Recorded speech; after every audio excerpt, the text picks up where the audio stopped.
Safe Harbour is a bold new psychological thriller that's just started on SBS and SBS On Demand.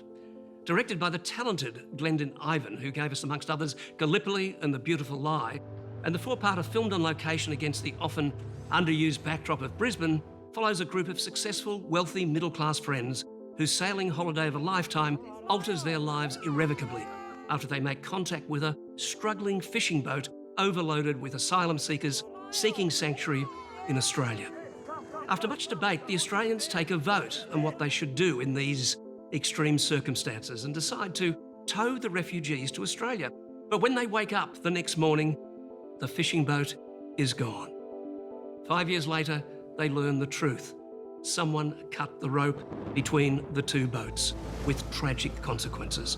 Old secrets come to light, relationships are shattered, and lives are put in danger. It's you. You made it. We made it. This is amazing. I can't believe that you're here. How can you sit here laughing? You said you would take us to Australia, and in the middle of the night you cut us loose. 7 people died. You killed my daughter! And we're delighted to welcome two of the stars, Leeanna Walsman and Hazem Shammas, to this rearranged studio. We've changed the chairs around to accommodate this vast cast from this terribly good series, I must say. It surprised me initially that just how tight and taut a thriller it is. Did you have that sense of it when you first read the scripts? I think that's one of the incredible talents of Glendon Ivan, the director. He has this ability to make an audience, draw an audience in and hold. Like, he knows the exact amount of time to hold something for. And I feel like his sense of suspense is extraordinary. I was pretty surprised at how really much of a thriller it came out to be. Yeah. How much, how much that sort of... But just from that first air, I mean, I'm tense. Yeah. But wait until you see 2. I didn't have any fingernails. I can't wait. I was so anxious. Somehow It was just too sucks, much. It sucks the hair out of the room. All of a sudden you're in this vacuum and you're kind of going, what's going to happen? But you see, what I felt about it was, when I watched the first episode, was that I thought it really did encapsulate the conscience of this country with regard to refugees arriving by sea. And it does start at sea, where you have an initial moral dilemma. What do you do? Do you, leave this boat, go for help, or do you help at that time? Yeah. And there is this discussion about people wanting to be and do the right thing. We set off the emergency beacon. No. No, definitely not. Well, it is an emergency. Yeah, and they're half a day out of Kupang. They get picked up by Indonesian rescue. They're fucked. They're fucked already. They just want to go to Australia, that's what they said. I can start by saying that there was no political agenda in making it. It was definitely something that Glendon said, we're not... Of course that will come up, but in making it, essentially it became it's not advocacy. We're not out there trying to kind of plug a cause. But it does create conversation, which is really called for and amazing. It's sort of like quite a cast as well, with you and Leslie, Jackie McKenzie, Joel Jackson. How was that? Did you all blend, get on, bounce off one another? Yes. Cast and across crew, it was a sense of family. Yeah.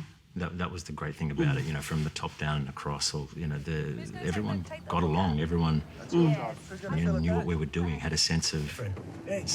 Well, given that sense of family, I'm interested in how Glendon, who really is becoming one of our really great directors, Gallipoli, absolutely extraordinary Offspring. The things he's done are just Beaconsfield, fantastic things. But I'm fascinated by the way that he actually directs actors. Does he rehearse you much? Does he let you just play with it amongst yourselves and then go for a take? Or when I listen to him speak about actors, he always refers to how we're all individuals and that he has to talk to us. He has to negotiate with us differently. He really kind of gets to know us, which makes me think, God, he's really is he just manipulating me? How is he getting this? But it's really beautiful that he acknowledges that, because it's true. It's genuinely true that we all do have different insecurities and we all approach things differently. Where do you think Safe Harbour fits in, the spectrum of television production in this country? When I first saw it, I've seen it once now, the whole collaboration like the way it's edited, the cinematography and the sound is really contemporary, but sits in a place it's incredibly filmic.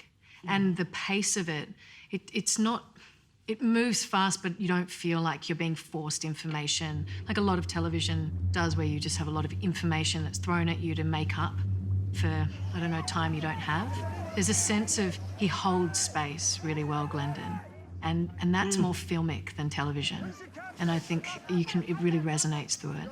Or allegorically for Australian storytelling, you know, it kind of, it's presenting us maybe in a place where we don't have all the answers.